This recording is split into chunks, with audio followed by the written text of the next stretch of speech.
Okay, good. So, you know, maybe that's going to, you know, give you a good laugh, but you might remember them now. You might go to their website. They're trying to organize a political movement around the elections because they're fed up with all the parties. So instead of walking away and saying, there's nothing I can do about it, they're saying, yeah, there is something we can do. If we get together and we talk, and last week they organized small meetings to have intergenerational dialogues to talk about what we could do about this rotten political system. Okay, next. Okay, I'm not going to have a lot of time to go into this, but so we have online organizing, which I've talked about, but the other thing is the online movements, and everybody knows about the impact of WikiLeaks, right? But the whole idea of Wikipedia and WikiLeaks is something new. Something new. The idea, you know, in 2001 is when we founded Rabble, rabble.ca. 2001 is when they founded Wikipedia. The idea that you could create an encyclopedia just by ordinary people posting information according to certain rules, and that it would work, and that we would have an encyclopedia, but by every study is just as accurate as Encyclopedia Britannica. Nobody would have believed that in 2001, except the people who did it. Well, that tells us something about crowdsourcing.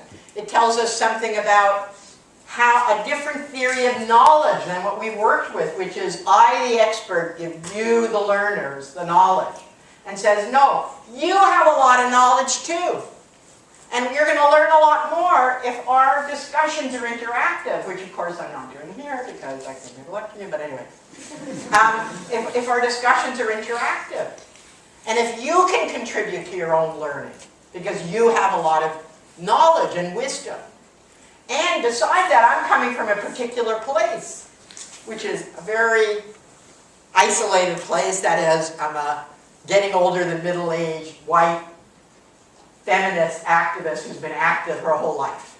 Like, you know what? I can count on my fingers how many people there are like me. So I'm giving you my perspective. But you have lots of other perspectives, right? That can contribute, and you know a lot better than I do, for example, how to get young people active. I don't really know how to do that, but you do. Piracy. I don't have time to get into it, it's not essential, but young people, you know, people say to me, oh, that's not a political movement. Young people just want to steal music, they just want it for free. So I said, oh yeah, and you think the women who supported the feminist movement, they just wanted to get paid more in their jobs. That's all they wanted. So what's the difference? What's the difference? Why should I pay $35 for a goddamn DVD, you know? Or for an album? Why should I pay that kind of money? Well, what they've done is put pressure on those industries. Huge pressure. We have iTunes. We wouldn't have had that without the pirates. You know, we have Netflix. We wouldn't have had that without the pirates. But plus, they're challenging the fundamental pillar of neoliberalism, which is intellectual property rights. So on the level of ideas and knowledge and how knowledge is developed, these online movements are very radical, very important, and not things that we usually think of as people's movements, but they're changing the world.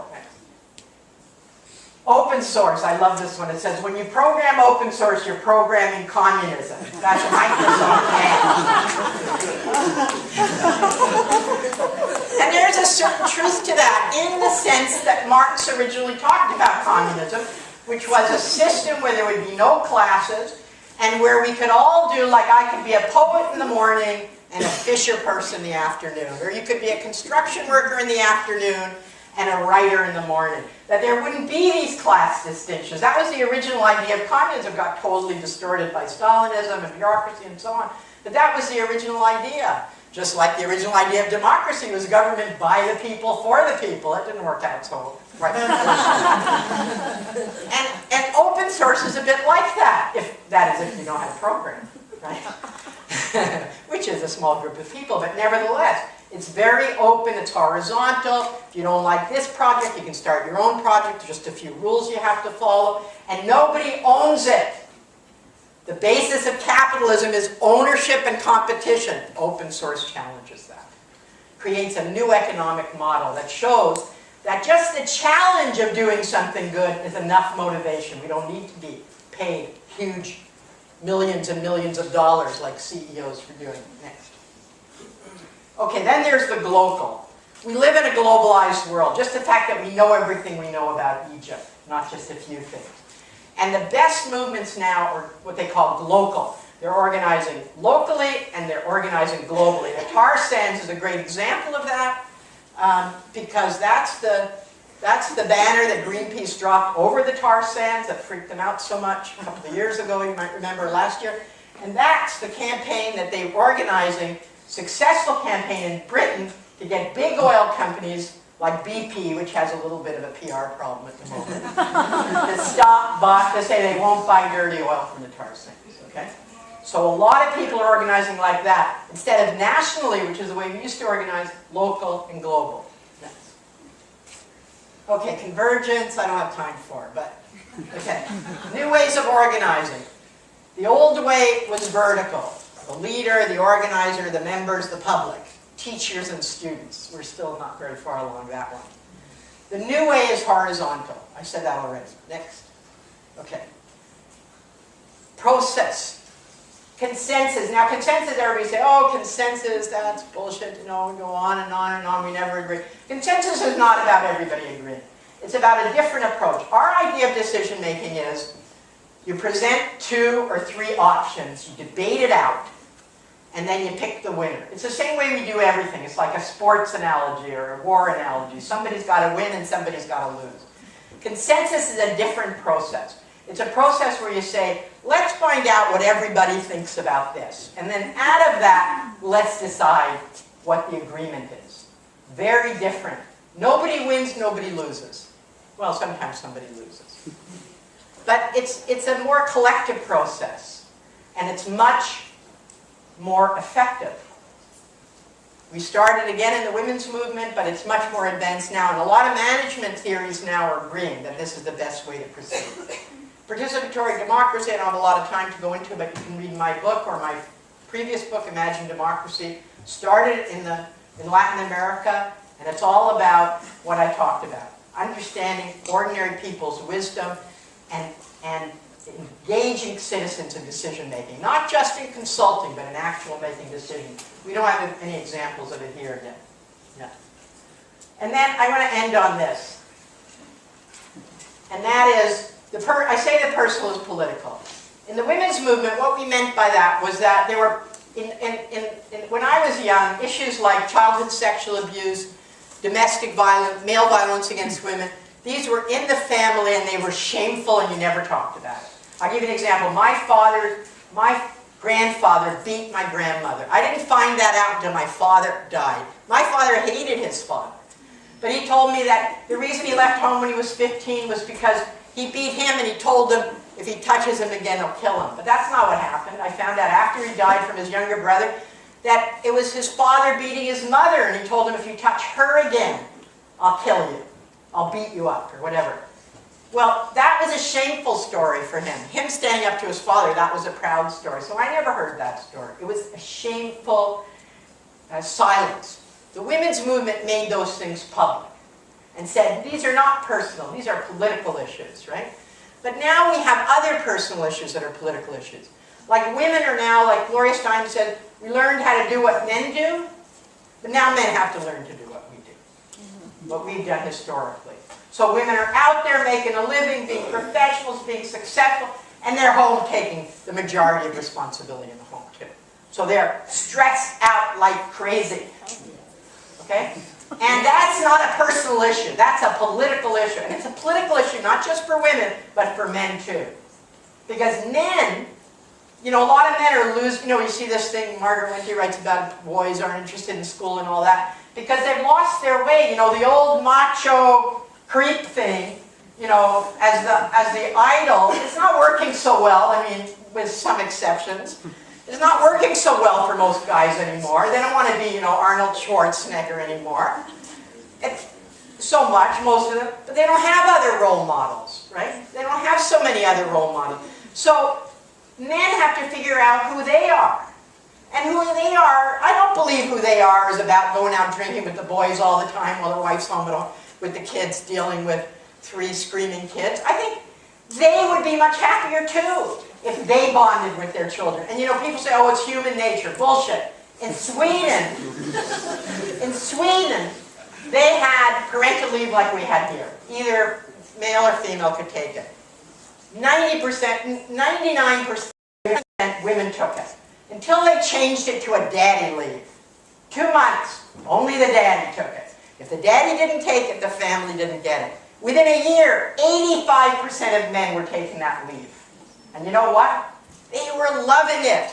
This was an academic study. They couldn't find a single man who wasn't really happy that he took 2 months and bonded with the baby. Not a single one. 85% in a year. So all you need is the right public policy, and you need some struggle on a personal level. Not fighting, but you know, guys who do it, talk to your friends. Guys who realize how great it is, talk to your friends. Women, maybe challenge your partner a little more. Also, maybe let go of control a little bit. Right? You know, maybe he's not as good a parent as you. Maybe he's better. You know? So, like, that's something we had to deal with when we were young. It was much more extreme then. There's a lot of guys who are doing it now. But that's a real important issue, and that's something everybody can do that. Even if you don't like going to demonstrations or organizing or going to meetings, everybody can do that. And the last thing, I love this graphic. I just put it up there because I love it. Especially the one up at the top and with the, yeah. And the other thing is, you know, this is about anti-racism, about diversity, and we can all participate in that too. Not hold on to power when we have it. Make sure everybody's included. Make sure we hear from everybody. All of us can do that, and we can listen. You know, I always say when I do a workshop, those of you who it's easy to speak up, step back. Those of you who it's hard to speak up, step up. I do that in my classes too. We want to hear from everybody. Next one. Okay, I said that already, not just politicians. We want more open government. And last, facing fear and apathy. You know, in Egypt, people have a reason to be afraid. You know? Like, people are afraid of something real. They're going to be jailed for coming out in the street. They're going to be killed for coming out in the street. Now they don't have that fear. Why is it happening all across the Middle East now? Why is it in Libya? People are fighting tanks and planes because they lost their fear. They got hope. That's why they got hope. They believe they can change things. And that's what's holding us back too. That we have a government, federally, not the provincial one's not so hot either, but the federal one, which just is about to be declared in contempt of Parliament, who does whatever the hell they want. They don't follow anybody's rules.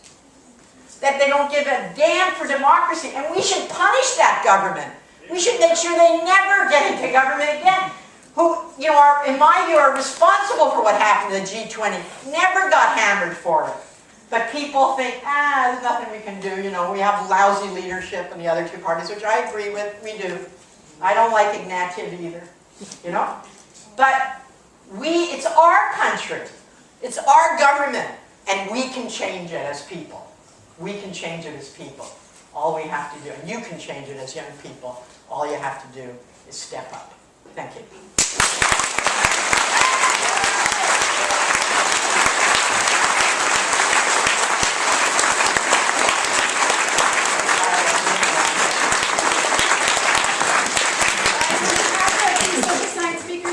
I'd like to thank you for supporting the series throughout the year, and particularly for coming today. And again, I'd like to thank Judy for the presentation. I'm sorry there were no time for questions. If you have some, I'm sure if you come down to the front, she'd welcome them. Okay, so thanks again for coming.